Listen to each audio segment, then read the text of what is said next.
Oke, jadi ini adalah Infinix Zero Ultra, smartphone pertama dari Infinix yang resolusi kameranya 200 megapiksel plus OIS, dan bukan hanya kameranya aja yang di-upgrade, tapi ini benar-benar kayak bukan Infinix, udah naik kelas.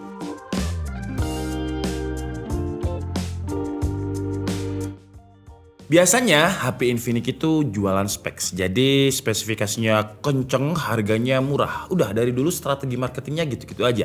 Cuman di Infinix Zero Ultra ini strateginya berubah. Banyak aspek yang di-upgrade. Kita mulai dari desainnya dulu ya. Infinix Zero Ultra datang dengan dua varian warna, yaitu Coslight Silver seperti yang kita bahas ini, dan Genesis Noir yang warna hitam. Kalau dari gambar, selera saya sih saya lebih prefer yang hitam ya. Kayak terlebih elegan dan tegas dengan garis pemisah antara leather dan kacanya. Kalau yang putih ini ada garis-garis abstrak yang disebut Infinix dengan Karman Line, dan 3D texture glass untuk nambah kesan flagshipnya. Untuk feel dipegangnya ini juga kerasa flagship. Saya berani bilang kalau ini adalah HP pertama Infinix yang dipegang itu kerasa nyaman, elegan, flagship. Biasanya HP-HP Infinix itu ya dipegang itu ya kerasanya Infinix. Di bagian frame kameranya juga nggak dibikin warna beda, tetap putih tapi agak sedikit beda warna. Ada hologram-hologramnya kalau terkena sinar. Terus lensa kameranya dia ada 3. Yang paling gede ini adalah lensa 200 megapiksel. 200 megapiksel ya, plus ada OIS-nya juga. Ukuran sensornya 1,22 inch, terus ukuran dimensinya kira-kira hampir seukuran koin 100 perak lah. Lensa gede kedua adalah lensa ultra wide dengan 13 megapiksel, yang paling kecil lensa gimmick makro 2 megapiksel, di atasnya ada LED flash. Desain dari depannya pun juga terlihat flagship. Jadi ukuran dimensinya ini 6,8 inch 3D curve. Jadi keempat framenya terlihat sangat tipis, walaupun nggak bisa dibilang tipis yang bener-bener tipis, tapi untuk harga 6,5 juta, desainnya ini flagship abis. 6,5 juta dapat layar curve untuk HP baru. Setahu saya masih belum ada. Jadi cuma Infinix aja yang harga 6 jutaan tapi bisa kasih 3D curve screen seperti ini. Panel AMOLED-nya juga bikin dia kelihatan mewah, apalagi kalau kita pakai dark mode. Selfie kameranya juga nggak terlalu gede, walaupun secara resolusi gede, 32 megapiksel, tapi dimensinya enggak. Jadi menambah kesan mewah kalau kita liatin layarnya. Ngomongin layar, secara spesifikasi layarnya juga udah flagship. Dia punya panel AMOLED dengan 120Hz adaptive refresh rate. Touch samplingnya diklaim 360Hz. Sayangnya 120Hz-nya ini belum optimal di app yang sering kita pakai. Kayak Instagram, terus Facebook, TikTok, YouTube, dia itu masih di 60Hz. Tapi home screen dan app bawaan Infinix kayak Hi Browser itu bisa 120Hz. Dan dia itu adaptif, jadi kalau misalkan nggak kita otak-atik di home screen, dia bakal balik ke 60Hz untuk hemat baterai. Ya semoga aja kedepannya bakalan banyak app-app yang udah optimal di 120Hz, karena 120Hz-nya di Infinix Zero Ultra ini udah smooth banget. Sayang kalau misalkan aplikasinya cuman aplikasi bawaan Infinix aja. Untuk fingerprint sekarang dia juga udah in display, jadi fingerprintnya di dalam layar. Untuk sebuah HP harga 6,5 juta fingerprint in display itu udah kayak HP flagship yang di atas 8-9 juta ke atas. Menarik banget ya, apalagi haptic feedbacknya. Haptic feedbacknya ini kerasa enak banget. Kayak bener-bener bukan Infinix yang biasanya gitu loh. Udah beneran kayak HP flagship, rasa tactile-nya, geternya, ketukannya itu pas. Gak melebar-lebar kayak biasanya HP mid-range. Jadi layar tapi kerasa ada tombolnya. Kalau untuk kualitas layarnya, karena AMOLED warnanya itu lebih vivid, lebih keluar buat streaming film, video YouTube masih oke banget. Cuman kalau dibawa outdoor, walaupun di websitenya itu diklaim 900 nits, menurut saya agak kurang ya. Kalau kita bawa outdoor, walaupun di settingannya udah saya centang yang high brightness mode, yang katanya bakal bikin layarnya lebih bright under the sun, tapi baterainya bakal cepet habis. Tapi yang saya rasain sih kayak sama-sama aja. Jadi brightness-nya itu agak kurang kalau misalkan kita bawa di outdoor dengan bener-bener cahaya terik. Tapi kalau masalah baterai yang katanya bakal cepet habis, nggak usah khawatir ya. Karena untuk baterainya ini, untuk adapternya, untuk support fast chargingnya, dia ada di 180 watt. Laptop aja untuk prosesor seri itu 65 sampai 90 watt. Tapi ini 180 watt ya. Udah kayak chargernya laptop gaming. Jadi buat kalian yang tinggal di kosan, biasanya kan di kosan itu kayak dibagi meteran masing-masing ya. 200 watt lah kira-kira. Jadi kalau misalkan kita pakai 180 watt, gila, sisanya cuma 20 watt. Tapi secara default sebenarnya dia nggak masuk ke mode 180 watt. Infinix punya dua mode. Jadi ada mode default dan juga Furious Mode. Furious Mode ini untuk pengecasan yang lebih cepat dan dayanya lebih tinggi. Cuman ada warningnya, kalau misalkan kita pakai Furious Mode, HP-nya akan cepet panas. Jadi kalau nggak perlu-perlu amat atau pacar mungkin rumahnya belum kosong kan nggak harus OTW, nggak perlu tergesa-gesa ya. Jadi ya pakai defaultnya aja udah kenceng kok. Kalau nggak pakai Furious Mode dari 0 ke 100% itu dia butuh waktu 32 menit. Ini masih kenceng ya. Tapi kalau kita pakai Furious Mode dari 0 ke 100% dia butuh waktu hanya sekitar 14 menit. Jadi 2 kali lebih cepat ketimbang yang default mode. Tapi emang daya segede itu 180 watt nggak bakalan rusak HP-nya ya. Infinix menjanjikan kalau baterainya ini memiliki security protection. Jadi ada sekitar 20 temperature detection dan banyak software dan hardware protection termasuk chip di bagian port USB-nya untuk mendeteksi panas dan juga konslet. Dia juga sudah punya sertifikasi TÜV Rheinland untuk safety certification di baterai. Ada UFC 6.0 protokol, jadi seharusnya sih kalau sesuai klaimnya Infinix dia aman walaupun kita pakai 180 watt. Ngomongin aman, baterainya juga aman. Kalau dibilang awet, enggak, tapi masih di angka aman, angka standar. YouTube 30 menit 1080p ya sekitar 4%, terus TikTok 30 menit juga sekitar 4%, main Genshin Impact lowest 30 menit berkurang 14%. Ya standarnya HP yang kapasitas baterainya 4500 mAh. Dan kalau kita perhatikan ya, HP-HP yang menggunakan adapter yang di atas 100 watt, memang biasanya baterainya nggak 5000 mAh ya, di kisaran 4300 sampai 4500 mAh. Sekarang kita bahas lensanya yang gede nih. Kita bahas kameranya yang 200 megapiksel OIS ini. Karena di video unboxing kemarin banyak yang bilang kalau ini cuma gimmick. Emangnya ada bedanya? Jawabannya ada. Kalau kita foto langsung secara default mode normal auto di satu kali, dia itu nggak langsung 200 megapiksel ya, tapi di binding di resolusi 12,5 megapiksel. Kalau mau aktifin 200 megapikselnya, kita harus pencet dulu menu 200 megapiksel yang ada di atas. Untuk hasilnya ada bedanya sih. Kalau kita nggak zoom, emang perbedaannya itu kayak tipis banget kecuali kalian superhero yang punya penglihatan yang super tajam. Sayangnya memang kalau misalkan kita zoom sampai bener-bener ngezoom itu kayak ada semacam ya software processing lah. Jadi gambarnya itu kayak ada lukisan air dan detailnya agak berkurang kalau kita zoomnya penuh banget. Dan kalau saya pribadi kayaknya bakalan jarang banget untuk pakai resolusi kameranya yang 200 megapiksel karena satu size-nya aja itu rata-rata bisa 70, 80 sama 90 megabyte. Jadi satu foto itu hampir 100 megabyte. Wah, bisa gampang penuh.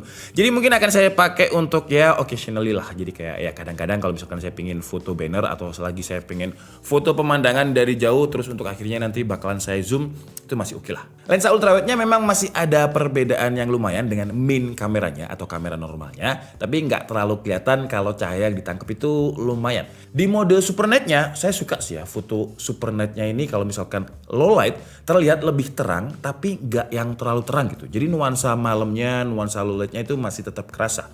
Nggak langsung yang malam tiba-tiba jadi siang gitu. Mode low light-nya di resolusi 200 megapiksel juga lebih oke ketimbang mode autonya. Lebih terasa aja detailnya. Selfie kamera 32 megapikselnya juga udah cukup bagus. Oke, jadi ini adalah kualitas kamera belakang di resolusi 1080p 30 fps ultra wide ya. Kalau untuk lensa ultra wide-nya dia yang bisa 4K, bentuknya di 1080p 30 fps. Ada kayak semacam apa ya, kalau di Premiere Pro itu kayak warp stabilizer. Jadi kayak semacam distorsinya gitu ya. Kalau misalkan kita pakai lensa ultra wide ini. Tapi ini yang membuat dia jadi lebih stabil sih ya. Tuh, jadi kalau misalkan kita coba geser kanan, ya masih ada sedikit patah-patah atau stutter kalau di layarnya ini. Cuma nanti ketika dipindah di PC atau di sosial media, coba kita lihat lah ya. Gini kira-kira.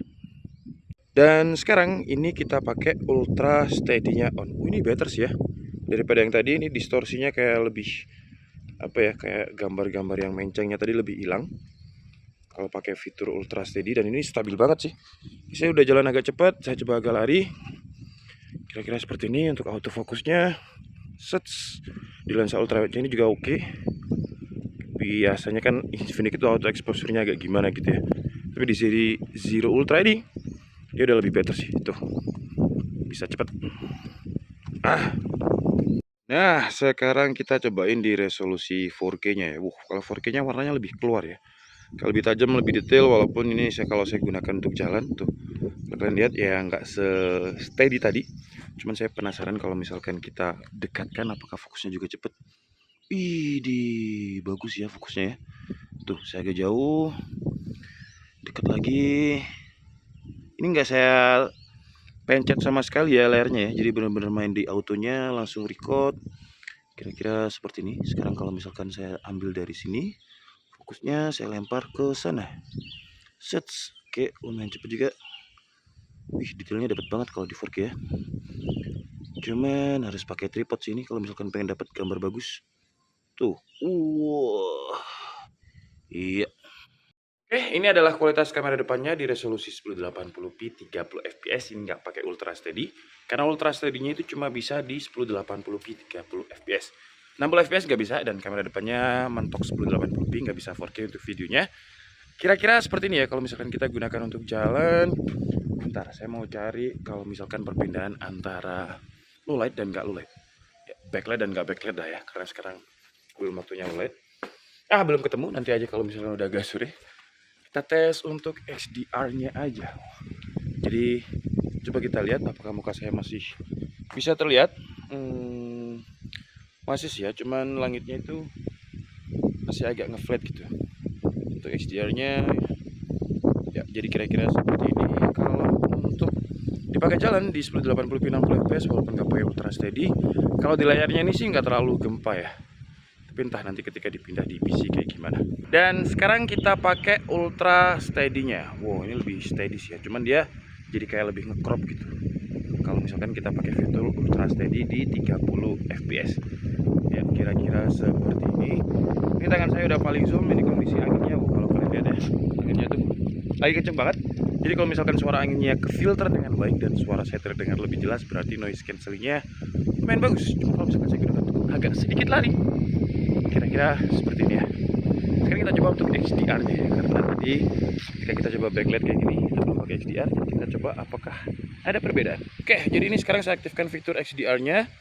Wah, langitnya jadi nggak terlalu flat sih ya, masih ada tekstur-teksturnya, dan muka saya juga ya agak sedikit backlight tapi teksturnya masih ada. Oke, kira-kira seperti ini. Dan di Infinix sekarang ada mode film. Kita coba mode film ya, mumpung ada mobil teman saya yang bagus, kita buat sinematik ala Infinix. Sekarang lanjut kita coba di low light-nya ya. Ini sekarang jam 9 malam, saya ada di daerah Ijen. Dan ini flashnya nyala. Wah, flashnya kayak ala-ala ring light lah. Jadi ada ring light-nya sama kayak laptop ya. Infinix juga ada laptop yang punya dual star ring light. Ini kira-kira seperti ini. Ini kondisinya lumayan gelap. Kalau misalkan ada cahaya, ini ada cahaya nih. Kira-kira seperti ini kalau misalkan dibantu dengan cahaya lampu taman yang ada di sini. Oke, jadi menurut kalian gimana kalau kita gunakan untuk jalan di mode low light ini? Masih ya ada goncangan lah ya, karena dia 1080p 60 fps dan kita nggak pakai stabilizer. Oke, sekarang lanjut ke 4K 30 fps low light ya. Jadi kira-kira seperti ini. Masih ada noise ya di bagian awalnya itu kalau di layarnya ini.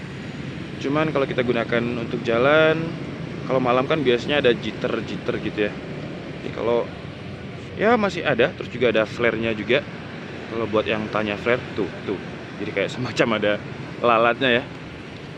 Kalau digunakan untuk jalan lumayan goncang. Kalau misalkan kita naik turun set, wih masih lumayan oke ya. Gak terlalu stutter kalau misalkan kanan kiri. Auto exposure, perpindahan antara gelap ke terang masih lumayan oke juga. Gak terlalu barbar dia transisinya. Terus kalau gunakan untuk jalan lagi, masih lumayan lah low light ya. Sekarang ini di mode 1080p 60 fps. Dia lebih gelap dibandingkan 4K 30 fps tadi. Cuman kalau kita gunakan untuk jalan, dia jadi lebih stabil ya karena 60 fps. Untuk flare-nya juga tetap masih ada di sini. Kalau misalkan saya lumayan kenceng tuh, nah geraknya juga lebih smooth. Jalan lebih smooth juga. Tapi ya lebih gelap aja sih. Sekarang kita cobain ultra steady on. Karena ultra steady jadi resolusinya di 1080p 30 fps. Dan dari tadi kalau kalian dengarkan banyak suara mobil.